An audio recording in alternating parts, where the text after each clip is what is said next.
படி நம்மளை நடத்துவாராம். கடைசியில் மகிமையில் எடுத்துப்பாராம். நம்ம சாகும்போது என்ன நடக்கும், அல்லது இயேசு திரும்ப வரும்போது எது முதல்ல நடக்குதோ என்ன நடக்கும் என்பதை குறித்த வாக்குத்தத்தங்களும் இருக்குது இல்லையா? நம்ம இயேசு வரத்துக்கு முன்னால் செத்துட்டோம்னா என்ன நடக்கும்? நம்மளை யாராவது புதைப்பாங்க, பெட்டியில் வச்சு உள்ளே வச்ச பிறகு என்ன ஆகும்? கொஞ்சம் யோசித்து பாருங்க. பரவாயில்ல,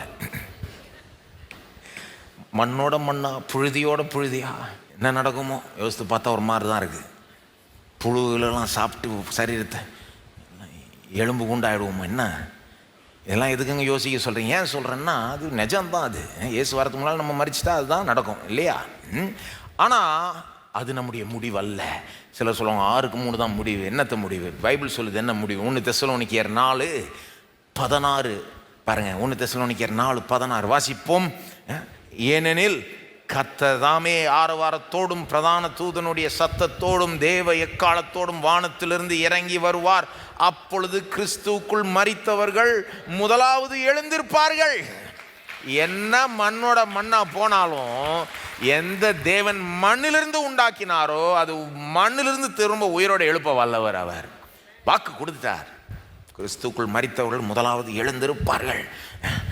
ஆனால் ஒருவேளை நம்ம மரிக்கிறதுக்கு முன்னாலே இயேசு வந்துடலாம். பாசிபிள்.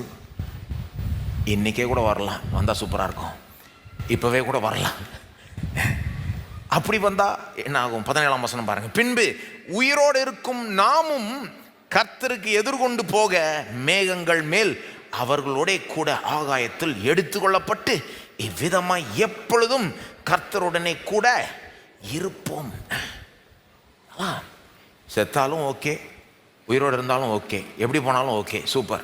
ஓகே இல்லை சூப்பர். அதனால தான் பவுல் இன்னொரு இடத்துல சொல்கிறார், கிறிஸ்து எனக்கு ஜீவன், சாவு எனக்கு ஆதாயம். இந்த தேகத்தை விட்டு பிரிந்து போக எனக்கு ஆசை உண்டு, என்ன செய்யறதுன்னு எனக்கு தெரில அப்படின்றார். வாழ்றதா சாவறதா தெரிலன்றார். வாஸ்து பார்த்துருக்கீங்களா? பிலிப்பியர் 1ஆம் அதிகாரம்.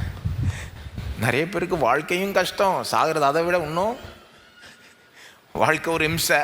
ஆனால் சாகிறத விட தேவலாம், அதனால் வாழ்ந்துட்டு போகலான் இருக்காங்க நிறைய பேர். பவுல் என்ன சொல்கிறாரு?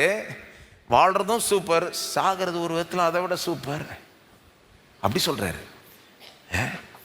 செத்தா உடனே இந்த பாடியை விட்டு இயேசுவோட போய் இருக்கலாம், அவருடைய பிரசனத்துக்குள்ளாக நுழையலாம் அப்படின்ட்டு எனக்கு என்ன சூஸ் பண்ணுறதுன்னு தெரிலன்ட்டு அப்புறம் சொல்கிறாரு, சரி எனக்காக இல்லை உங்களுக்காக நான் வாழ்ந்துட்டு போகிறேன்றார். அதான் சொல்கிறாரு அங்கே, உங்களுக்கு நான் தேவை இந்த நேரத்தில், அதனால் வாழ்கிறேன். என்ன ஒரு கான்ஃபிடென்ஸ் பாருங்கள். ஒரு அப்படி வாழணும் நாம் பாருங்கள். வாழ்க்கையும் சூப்பர், மரணமும் சூப்பர், என்ன வந்தாலும் சூப்பர் தான்.